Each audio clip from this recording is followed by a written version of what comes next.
નાયબ મુખ્યમંત્રી હર્ષભાઈ સંઘવી આણંદની મુલાકાતે પહોંચ્યા હતા ત્યારે નાયબ મુખ્યમંત્રી બન્યા બાદ આણંદની આ પ્રથમ મુલાકાત છે તેમની। એબીવીપીના 57માં પ્રદેશ અધિવેશનમાં ઉપસ્થિત રહ્યા હતા। વહીવટી અધિકારી અને રાજકીય આગેવાનોએ સ્વાગત કર્યું હતું।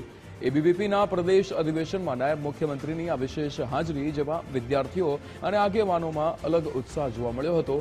આણંદમાં સુરક્ષા વ્યવસ્થા વધારો કરવામાં આવ્યો। કાર્યક્રમને લઈને વહીવટી એ વિદ્યાર્થી પરિષદ અને દેશ માટે ખપાવી લીધું છે। ત્યારે આપણે સૌ જવાબદાર યુવાન નેતાઓ આપણે જે સપનું જોયું ને એ સાકાર કરવાની હિંમત ધરાવતા કાર્યકર્તાઓ છે અને એ સપનું ત્યારે જ સાકાર થશે જ્યારે આપણે સૌ લોકો અથાગ મહેનત અને પ્રયત્ન કરશું। અને મને વિશ્વાસ છે કે મારા યુવાન સાથીઓ જે દેશના હિતમાં, રાજ્યના હિતમાં, છાત્રોના હિતમાં આ યુવાન કાળની અંદર જ્યારે મિત્રો એકબીજા જોડે શનિ રવિએ ફરવા જતા હોય ત્યારે તમે સૌ લોકો એ શનિ રવિનો ઉપયોગ કરીને રાષ્ટ્રભક્તિમાં જ્યારે વાપરતા હો એવા યુવાન મિત્રોને મારી આજે અપીલ છે કે આ સપનું જોયું છે ને સાકાર બી કરવાનું છે આપણે સૌએ। અને સપનું 100% સાકાર થશે। તમારી આંખોમાં જે વિશ્વાસ છે, તમારી આંખોમાં આ વિશ્વાસ જે છે એ જ કબૂલ કરે છે કે આપણે લોકો રાત દિવસ મહેનત કરીને સાથે મળીને આ બધા જ વિષયો પર આવનારા દિવસોમાં કામ કરશો અને કામ કરીને છાત્રોના ભવિષ્ય વધુ ઉજ્જવલ કરવા માટે રાજ્યના દેશભક્તિના વિષયોને વધુમાં વધુ આગળ વધારીને આપણે સૌ લોકો કામ કરશો એવો મને 100% વિશ્વાસ છે।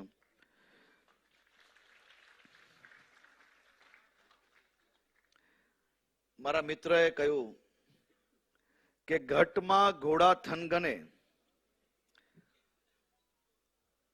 બધાએ તાલીઓ બી વગાડેલી હતી કે ઘટમાં ઘોડા થનગને આતમ વિંજે પાંખ, અંદિથેલી ભૂમ પર યૌવન માંડે આંખ।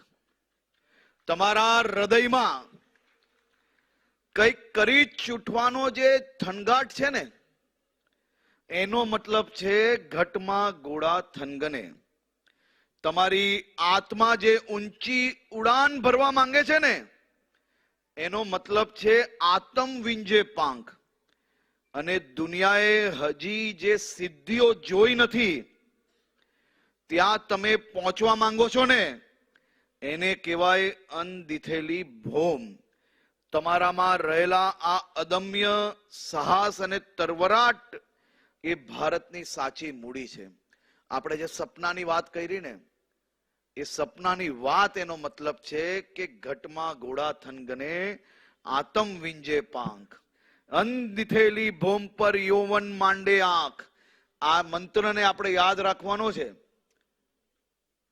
આ મંત્રને યાદ રાખીને એની ઉપર ચરિતાર્થ કરવા માટે રાત દિવસ આપણે મહેનત કરવાની છે। જે લોકો આ સંકલ્પને સાકાર કરવા માટે તૈયાર હોય ને એ જ મારી જોડે મા ભારતીનો નારો લગાડજો ભાઈ। ભારત માતા કી। બહેનો તૈયાર નથી લાગતી કે અવાજ પુરુષોનો વધારે આવે છે, યુવાનોનો વધારે આવે છે, યુવતીઓનો નથી આવતો એવું નથી ને? બધી બહેનો જ એક સાથે બોલશે ભારત માતા કી, ભારત માતા કી।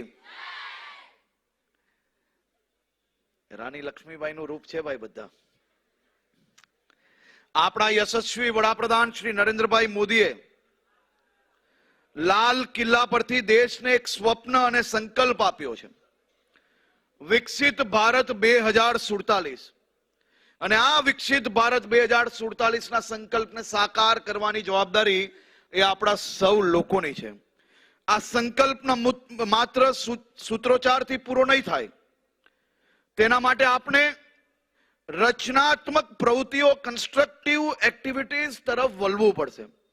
વિદ્યાર્થી પરિષદના કાર્યકરો હવે માત્ર કેમ્પસની સમસ્યાઓ પૂરતું જ સીમિત ના રહેતા, કેમ્પસની સમસ્યાઓના માધ્યમથી કેમ્પસના યુવાનોના સાથ અને સહકારને લઈને કેમ નહીં આપણે પર્યાવરણની રક્ષા માટે કંઈક ઐતિહાસિક કાર્ય કરી શકીએ।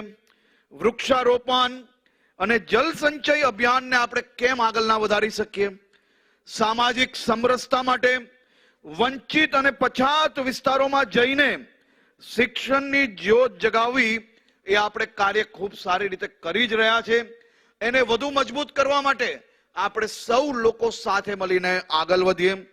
ઇનોવેશનમાં આપણી કોલેજમાં ભણતા વિદ્યાર્થીઓ જે સ્ટાર્ટઅપ અને ટેકનોલોજી દ્વારા સ્થાનિક સમસ્યાઓ ઉકેલ લાવવા માટે સક્ષમ છે,